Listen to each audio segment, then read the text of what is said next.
Welcome back to 5410 Africa, the channel that helps you travel Africa. I'm Nick from Namibia, and in this video I'll show you the number one reason you should visit Lüderitz in Namibia.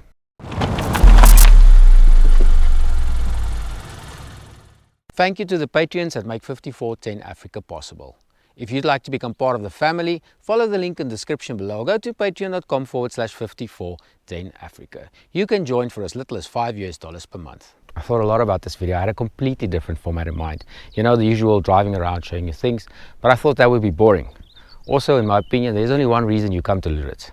I guess by now you know what it is. The thumbnail sort of gives it away. But yes, based on this, you can decide whether or not you want to make the long drive. I could have shown you Diaz Point, which, don't get me wrong, is amazing. The drive out on the peninsula is especially beautiful. Lots of birds around, including the pink flamingo. Then when you get to the cross, it's quite surprising because you expect a cross, but there's also a campsite, a coffee shop, Luderitz lighthouse, and then of course the cross. The hike out to the cross is very adventurous because the bridge you're supposed to use is long gone. Then it's 55 steps up and voila, you're at the cross. The view from up there is especially amazing because the elevated rocks is right on the edge of the ocean. On the same peninsula, a few kilometers away from the point, is the Grosse Bucht. I'm still not sure if Bucht means bay or beach, but there you'll find both. A massive bay with a beautiful beach running all the way around, including braai facilities. Or there's the waterfront, which is not very big or overwhelming, but it does have a restaurant which looks out over the bay, a cute little jetty which allows you to walk out over the water, and that's also where they run the catamaran penguin tours from. Daily at 8:30, $500 Namibian gets you a seat, and you can book at the deli in town. You can just walk around in town and explore the German architecture of yesteryear. The highlights is the Goerke house, which was built by the mine manager of the time to convince his German sweetheart to stay with him in Lüderitz. The man went completely overboard. He built a massive mansion on the side of the hill, importing all the building materials from Germany, including the building sand. Unfortunately for him, 2 years later, she told him, nah, I'm not feeling this. And she went home to Germany. This has happened to me so many times. Then nearby is the church, which is on that same hill with a beautiful viewpoint just behind it. Then the Shark Island where I camped, probably one of the best locations ever to camp. It's right on the outside harbour wall or breakwater, meaning you could literally see the ships come in and out. You've got a beautiful view of the harbour as well as the town behind it. But unfortunately, it's operated by NWR and maintenance is wanting. My advice to you is to treat it as a wild camping site and bring everything you might need. And then there's the wind. I've been warned and I was very lucky. The wind can gust through there endlessly, so best practice is to check the weather before you book. But there's only one reason you come to Lüderitz, and that is Kolmanskop, the now ghost town, which happened 100 years ago after a massive diamond rush. That is the reason you come to Lüderitz.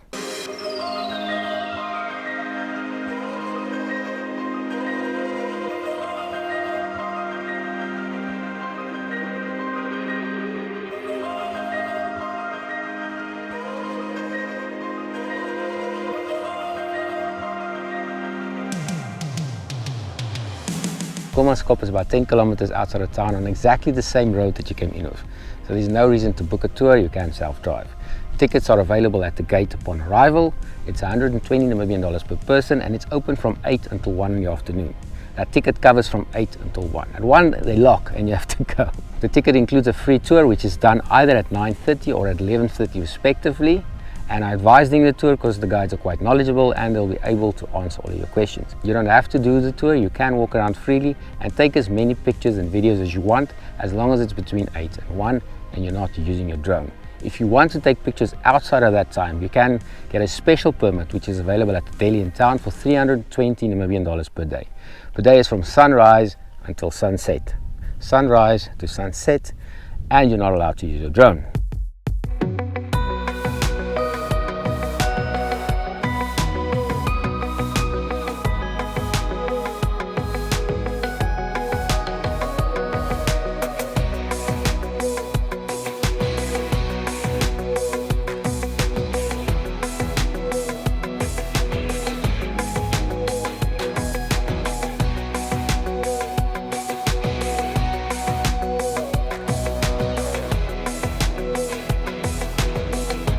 I do recommend bringing your hat, sunglasses, some sunscreen, a big bottle of water, good hiking shoes because you're going to spend a lot of time walking in sand, and then obviously if you're going to buy something in the gift shop or the restaurant, your wallet.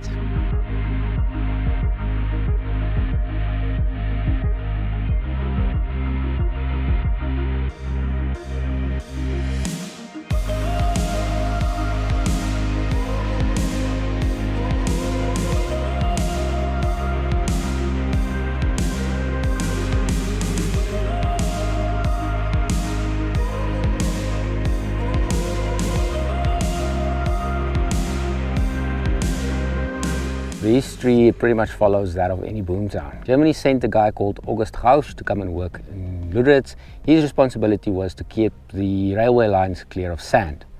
Knowing the potential for gemstones or valuable minerals, he instructed his workers to, whenever they pick up something that they think might be valuable, to bring it to him. Fortunately, or lucky for him, he had a worker called Zacharias Levala, which came from the diamond mines in Kimberley. It was Zacharias that picked up the first diamond, and realizing its value, took it to August. They quickly confirmed that it was a diamond, and because it was so easy to mine diamonds in the area, Germans just came from everywhere. Diamond rush happened. Because of all the money that was made so quickly, things just went crazy in Kolmanskop.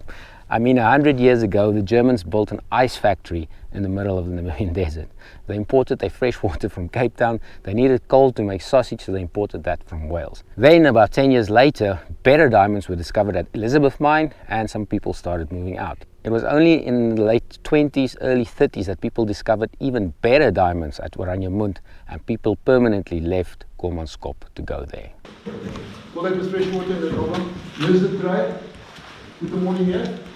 Okay. Inside here you've got seawater. And the reason is, fresh water ices up before seawater. So when this becomes an ice block, you take it out. Okay. Take it to the corner there. You can see they heat that water up. I stick that inside there. It's just heat it up to slide the ice block up.